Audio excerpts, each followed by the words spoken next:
Welcome to the Psych Central Show, where each episode presents an in-depth look at issues from the field of psychology and mental health, with host Gabe Howard and co-host Vincent M. Wales. Hello, everyone, and welcome to this week's episode of the Psych Central Show podcast. My name is Gabe Howard, and with me, as always, is Vincent M. Wales. And today, Vince and I will be talking with Dr. Judd Brewer, who is a thought leader in the field of habit change and the science of self-mastery. Judd, welcome to the show. Thanks for having me.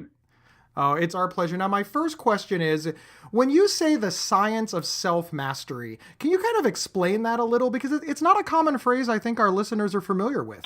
It's simply put, it's really about understanding how our minds work. And, it might be an odd phrase because a lot of people don't really have a good sense of what this is. Fair enough. Now, when you say it's how our minds work, and I'm just going to ask the most open-ended question ever just to make this the most exciting show, but how do our minds work? I mean, it's kind of a loaded question, isn't it? It's the science of how our minds work. Really? That's it? There's can you kind of narrow it down maybe a bit? Sure. And that's it is, wow, there's actually a whole lot here like you're talking about. I think of this more in terms of what drives us every day. And from a very simple standpoint and from a very pragmatic standpoint, this is about habits. About, I would say 90 to 95% of our days driven by habits. We're on autopilot. We're mindlessly going about our thing and not even knowing it. And so if we're going about on autopilot, how can we possibly be in control of ourselves? I often wonder that. That's a very good point. So habits are sometimes great and sometimes awful. How do habits actually form? I've been told by some people that, once you do a particular thing, X number of times, it becomes a habit and it's no longer something you have to force yourself to do. I think they are full of baloney, but what's your thought on that? I think, and I agree, some habits are helpful, some habits not so helpful. So if we think about it from a very simple standpoint, and this goes, all the way back evolutionarily to the sea slug. So we learn habits in the same way that sea slugs learn habits. They only have 20,000 neurons. We have like 86 billion. Yet there's this fundamental process that's similar, and it was actually set up to help us remember where food is. And on a very, and this isn't overly simplified, but just taking the core elements, there are three things that we need to form a habit. We need a trigger, a behavior, and a reward from a brain standpoint. So if we're out foraging for food and we see some food, that's the trigger. We eat the food, that's the behavior. Our body sends this dopamine signal up into our brain that says, remember what you ate and where you found it. So that next time we're hungry, that new trigger of hunger says, oh, go back to where you found that food. It also helps us avoid danger. If we see some, saber-toothed tiger or whatever it is, we know to avoid that spot in the future. So this was actually set up for, very basic survival mechanism. Yet it's really helpful in modern day. Imagine if we woke up every morning and had to relearn everything from walking to talking to tying our shoes to eating to whatever. We'd be exhausted by lunch. And we'd accomplish nothing. And we would accomplish nothing, absolutely. So in some aspects, this simple process literally helps us survive. But in other aspects, we're seeing the same thing get hijacked, especially in modern society, where there's food that's engineered to be addictive, there's social media, there's everything that's kind of driving us to habitually consume all those things. It's interesting that you say that about social media because one, I happen to agree, and here's why I agree. About a year ago, I got a Facebook message that said, you've posted every day for 350 days in a row. Congratulations, and it gave me some stars. And I thought, oh, well, that was neat. Okay, that's neat. I'm on top of my social media game. Yay. And then, a month or so later, I was tired and it was near the end of the day. It was like 9:00 and I'd realized that I really hadn't put anything on Facebook. I hadn't shared any blogs or, any hints and tips about living with mental illness or anything like that. And I actually thought I need to find my phone. I need to do something or I'm going to break my streak. It wasn't about reaching out. It wasn't about helping people. It was purely about not breaking my streak. Yes. Getting your little pellet of a shiny star. Good job. You didn't break your streak. Yeah. That's fabulous. I want to be fair. It didn't hit me at the time, but a couple of days later, I thought to myself, well, now, wait a minute. I didn't have anything good to offer my followers on that day. I didn't offer them anything bad. It was just, you can find inspiration in everything. Not exactly my most engaging quote, but the reward piece was that I could get this long running streak, and Facebook would reward me by telling me that I'm good. I thought that I was doing everything to win my mother's approval, but it turns out that I'm only motivated by Facebook's approval. Wow. That's a great example. But this did create the reward system. Yep. That in that case, that was the reward. And somebody probably studied that and figured out that you can get much more engagement on Facebook by telling the people who are doing this work that they have a streak and give them stars. Yes. Yeah, absolutely. It's so interesting you say this, because I think of this term, everyday addictions, where, when I was in residency training to be a psychiatrist, I learned the simple definition of addiction: continued use despite adverse consequences. And that was this big light bulb moment for me, where I was like, wait a minute. I can see that. This goes way beyond. I was working with people with all sorts of, cocaine, alcohol, heroin, those types of addictions. And I was like, wait a minute, this goes way beyond that. At a very deeper level, this is about unhealthy habits around food, around shopping, around gaming, or social media, like you're talking about. We tend to look for giant negative consequences. Like, I don't think there's anybody that would disagree that, somebody that was addicted to drugs or alcohol, that's a habit that is very bad. It has major consequences and we need to break it, especially when we see, you can die from a drug overdose. People have lost their children, their marriages, their jobs and families from being addicted to alcohol. But you're saying, and please don't let me put words in your mouth, that everybody notices it when it's gigantic, but nobody notices when it's something small. Like if I would ignore my wife in order to make that Facebook post. And by doing that day after day after day, we can get to those, certainly bigger negative results. And that's why we kind of need to, I'm going to say, nip it in the bud, because I like that phrase, I guess. Yeah, absolutely. This is kind of like, I think of cigarette smoking as like a slow burn. You don't get cancer the first time you smoke a cigarette. Otherwise, nobody would smoke a cigarette. So that's that slow burn where you get emphysema or cancer, or it affects your skin over decades and years. And in the same way, there's that slow burn that happens when we are spending our time doing things that aren't helping us. I'm just thinking, I was grading some assignment for one of my classes at Brown this morning, and one of the students pointed out, I have them follow some of their own habits. And one of the students was pointing out how she was spending over an hour a day on some social media platform, whether it's Instagram or something like that. And she said, oh my gosh, I never realized I was spending this much time doing this thing, kind of wasting my time. And so that's kind of like the slow burn of social media. That's not that much. I mean, it doesn't necessarily give us cancer, but it's kind of you can think of it as, well, if we're spending all of our time doing these things, how are we actually living our lives? Right. We're just on autopilot. And it's not just social media. It's watching television, Netflix binges. I have something that I do 5 days a week for 8 or 9 hours a day, and it just eats up my entire life. And one day I hope to quit. Vin, working is not an addiction. It's a requirement. Well, where's the term workaholic come from then? I think that the issue is the term workaholic is when you do it past the point where you need to. For example, when they stop paying you, you leave. All joking aside, you are not a workaholic because you're working to survive. You are a writeaholic because you write, but at the same time you get enjoyment from it. But this does bring up a good point for our guest. When does something become a habit? I mean, if it's destroying your life, but if you enjoy it, we all understand that maybe people will go back to the drug and alcohol addiction. Maybe they enjoy it and they don't realize it's destroying their life. But how do you decide when a habit is bad? I think that a lot of people watching somebody see the negatives or potential pitfalls before the person who is doing it. I think you'd be hard pressed to find somebody smoking who thinks that it's bad. Otherwise they'd quit. Or would they?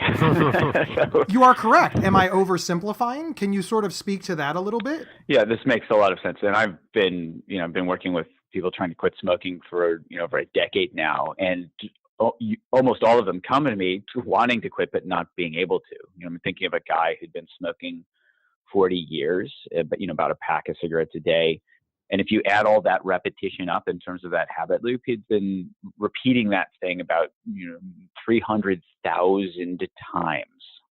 That's a lot of repetition. So I've yet to meet somebody that comes to me and says, smoking is really good for my health. I think I should smoke more. People that smoke know that it's not good for them, and they might be doing it because, for whatever reason, but most of the folks that come to me want to quit but can't. So it sounds great that we could quit, and be like, wow, this is bad for me, I should quit. Yet for most of us, these habits that are hard to break are hard to break for a particular reason. And that's because these habit loops have been reinforced so much. So here's the paradox, and this is where it gets really interesting. A lot of folks have come, they've tried to quit whatever the habit is. So let's just use smoking as an example, but we can think of overeating. That's another one that we worked with a lot. Even anxiety. There are habits formed around anxiety with worry thinking and things like that. But people come in and their cognitive mind says, yeah, I want to quit smoking. And then they just can't do it. Now we think, well, why wouldn't they just quit? Why not just use your willpower to quit? Well, I think the only person or non-person that can do this is Mr. Spock, with that Vulcan, I have no emotions. I just use logic and I, do these things. And ironically, Leonard Nimoy died from emphysema. He was a chain smoker and spent a bit of the rest of his life really trying to help people quit smoking. So you can even see the irony there is these, this willpower part of our brain, which is driven by the prefrontal cortex. It actually goes offline when we're stressed out. So the part that says, oh, you should quit smoking, it doesn't work when we're stressed.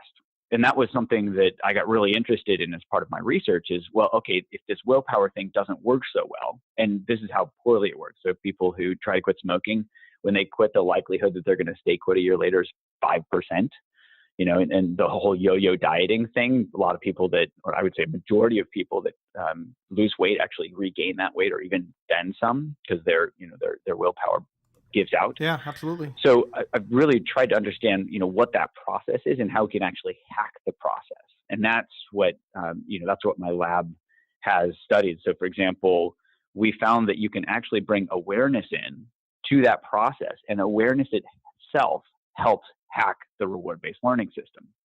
And in a very simple way, there's a part of our brain that's called the orbitofrontal cortex that actually holds relative reward value.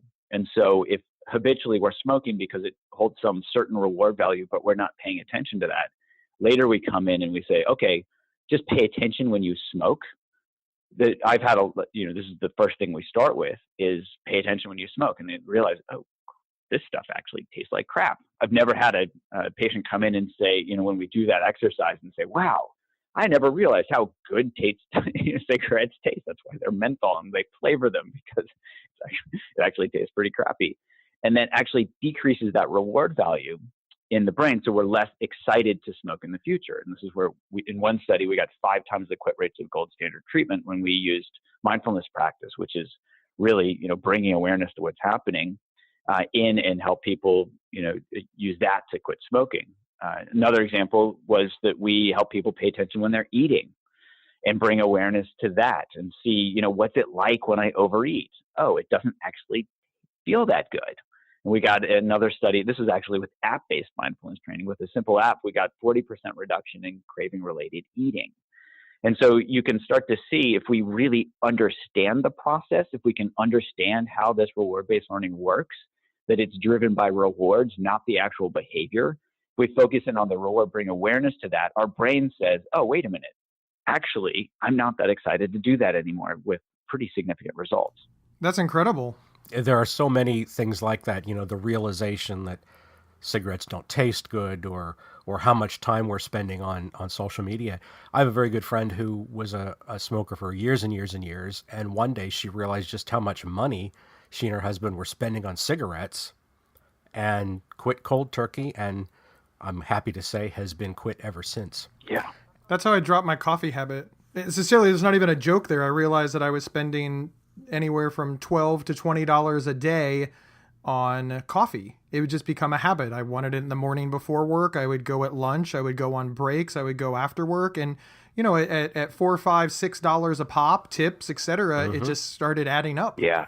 Not very rewarding. Well, right. And that was the other thing. It was sort of just, it's break time. It's time for coffee. That was it. That was the connection. It wasn't I want a coffee. It's break time. It's time for coffee. And this is what we do on breaks. After these words from our sponsor, we will be right back. This episode is sponsored by BetterHelp.com. Secure, convenient, and affordable online counseling. All counselors are licensed, accredited professionals. Anything you share is confidential. Schedule secure video or phone sessions, plus chat and text with your therapist whenever you feel it's needed. A month of online therapy often costs less than a single traditional face-to-face session. Go to BetterHelp.com/Psych Central and experience 7 days of free therapy to see if online counseling is right for you. BetterHelp.com/Psych Central. Welcome back, everyone. We're talking about breaking habits with Dr. Jed Brewer. So when we're talking about being aware of things, it brings to mind mindfulness, right? So how does mindfulness play into this? Because I'm sure it must.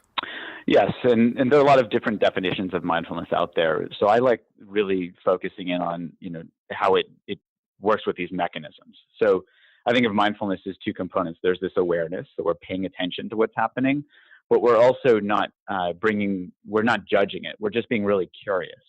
And what that curiosity does is help us open to learning as compared to saying, that I shouldn't do that, right? The shouldn'ts, you've probably heard this term, we should all over ourselves. Yes. So when we come in and observe some bad habit and we're like, I shouldn't do that, we're actually just closing down and beating ourselves up, probably in another habit unto itself. So mindfulness is about bringing awareness to the habit and really understanding, and in kind of the first step is mapping out what our habit loop is. What was it that triggered me to eat? Was it anxiety? Was it stress? Was it boredom? And then, that was that trigger. What am I eating and how am I eating this? Am I just mindlessly shoveling down a bunch of, processed food? And then the results, what does my body feel like as I'm eating this? What does it feel like after I eat this? So bringing awareness to all those aspects of that habit loop, and then really focusing in on the results. There's a simple question I have folks in our Eat Right Now program really just ask themselves, which is, what do I get from this? As in, pay attention to the reward or non-reward as you're doing a behavior, whether it's smoking or eating or even getting caught up in a worry habit loop. And that helps their brain start to recalibrate. This isn't actually that rewarding. So mindfulness, bringing awareness, whether it's to mapping out the habit loop or bring it in to help us see what those rewards or non-rewards are, is a big aspect of this. And then the third piece is around just being really curious. So you guys tell me, what feels better, a craving or curiosity? I would say that a curiosity feels better, but a craving I would probably respond to faster. But curiosity feels better. I guess when I'm curious about something, I have an interest in it. And interest is fun. Craving something, I need it. I need it now. Yes. It's like the difference between starving, oh my God, give me food, and hey, I wonder what that tastes like. I've never had that before. So compulsive. So remember that definition of addiction, continued use despite adverse consequences. So if we're hungry, we're going to eat. But if we're driven to eat habitually, or because we've formed a habit loop around, stress eating, that's a whole different story. And so we can actually hack that reward-based learning system right in that moment. When we have that craving, we can bring awareness to that and be curious. What's this? Just like you guys described, we're interested instead of driven. We can actually open up and see what this actually feels like. So which gives us the space to not only notice what craving feels like in our body, but also gives us the space to see, I'm about to automatically reach for this food. That's not required. That's not necessary. I can simply be here and be with this thing, because curiosity is intrinsically rewarding itself. Earlier in the episode, you talked about how apps are helping people change their habits and live better lives. And I don't doubt this. There's apps for everything now. 10 years ago, somebody told me they were using an app to lose weight. And I thought they were crazy. I was like, how can an app help you lose weight? But lo and behold, it did. It was amazing. And I myself have used it. And you've written apps. You're not just saying, hey, go find a random app. You have actually researched, released, and continue to watch over different applications to help people break bad habits. Can you talk about that a little bit? Sure. The research that I was doing, this is when I was at Yale University back in, I think it was 2010, 11, 12, somewhere around there. We were really kind of digging in and understanding these mechanisms that I was just talking about earlier. And we were learning that, I had this aha moment where I was thinking, well, wait a minute, my patients don't learn to stress eat in my office. So what if I could actually bring my office to them? Because this is actually set up as a context-dependent learning mechanism, right? We learn to remember, do a certain behavior in a certain context. So started developing, back then apps were not very well known. Android had probably just started to come out with its thing that looked like a big old calculator that they called a phone. Yeah, looked like right? the TI. So this is pretty early on. So we said, can we actually package these evidence-based trainings into apps and deliver this in a way that meets people where they're at? So, we have used short videos, animations, and most importantly, in-the-moment exercises that can give people short, bite-sized pieces of mindfulness training. They do a 10-minute training in the morning, and they actually build that into their everyday. So the important thing here is we don't want to give people something that's going to be another thing that they don't check off on their to-do list and then feel guilty about. It's about, okay, take a little tidbit, as you start your day, and then practice that as you go throughout your day. And, we use 30 core modules for whether it's, our eating program called Eat Right Now is, 28 core modules. The anxiety program, it's called Unwinding Anxiety, is 30 core modules. And so through those, through that period of time, whether somebody goes through one module a day or takes a couple of months to go through this and really learn how their mind works, they incorporate these practices into their everyday life. And we actually, build this based on the science of how these habits form and how we can actually hack them. So if I was a user of one of the apps, what would I experience when I was going through one of these modules? You'd start by seeing, let's say it was your first day of the program, you'd see a short video that kind of, like on day one, we actually explain this habit loop piece so that people can really understand how their minds work. And then there might be a short exercise that you'd go through to make sure that you really, understand and can do the practice. And then it would give you a suggestion on how to incorporate that into your daily life. And then throughout the day, let's say it's our Eat Right Now program, the eating program, and you're trying to work with stress and emotional eating. For a lot of people, they've lost the ability to differentiate whether they're actually hungry or they're just eating out of stress or emotions or other triggers. They can't differentiate physiologic hunger versus emotional hunger. So we actually have a little, part of the app that's a stress test that's actually a stealth mindfulness exercise where it has them drop into their body and see, check, X, Y, and Z. And algorithmically, it can give them an idea to help them see, okay, am I actually stressed or am I hungry? And then if they're hungry, it gives them a suggestion on how to eat while they're paying attention so they can stop when they're full and they're not just automatically reaching for junk food. It also has this thing that I think of as the panic button. So whenever somebody has a craving, they can click on this button and it'll walk them through an exercise to help them write out a craving rather than getting sucked into it. And so as they go through the program, not only are they understanding how their mind works, but they're getting these pragmatic in-the-moment exercises as a way to really work with these things so that they're back in the driver's seat rather than in the back of the bus with their cravings driving them all over the place. That is absolutely amazing. Now, you've mentioned multiple apps. Is there a place where we can find all of your apps? I'm sure that they're in the Android store, but what are they called? How do folks find them? The simplest way to find these is just my website, drjudd.com.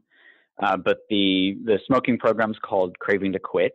And just cravingtoquit.com, I think, is its website. The Eat Right Now program, I think the website's goeatrightnow.com. And then the Unwinding Anxiety program is just unwindinganxiety.com. But you can find all of those through drjudd.com. Judd, thank you for being on the show. Aside from drjudd.com, what are some other ways for people to reach you? And are they able to ask you questions if they have any? Folks can follow me on Twitter @JuddBrewer and start a conversation that way. Well, we appreciate it. Thank you so much. And of course, they can hop over to the website, and the show notes contains all of the information that you have. So if you're driving, please don't start writing furiously. Your safety is important to us at Psych Central. Thank you, everyone, for tuning in. And remember that you can get 1 week of free, convenient, affordable, private online counseling anytime, anywhere by visiting betterhelp.com/psychcentral. We'll see everyone next week. Thank you for listening to the Psych Central Show. Please rate, review, and subscribe on iTunes or wherever you found this podcast. We encourage you to share our show on social media and with friends and family. Previous episodes can be found at psychcentral.com/show. Psychcentral.com is the internet's oldest and largest independent mental health website. Psych Central is overseen by Dr. John Grohol, a mental health expert and one of the pioneering leaders in online mental health. Our host, Gabe Howard, is an award-winning writer and speaker who travels nationally. You can find more information on Gabe at gabehoward.com. Our co-host, Vincent M. Wales, is a trained suicide prevention crisis counselor and author of several award-winning speculative fiction novels. You can learn more about Vincent at vincentmwales.com. If you have feedback about the show, please email talkback@psychcentral.com.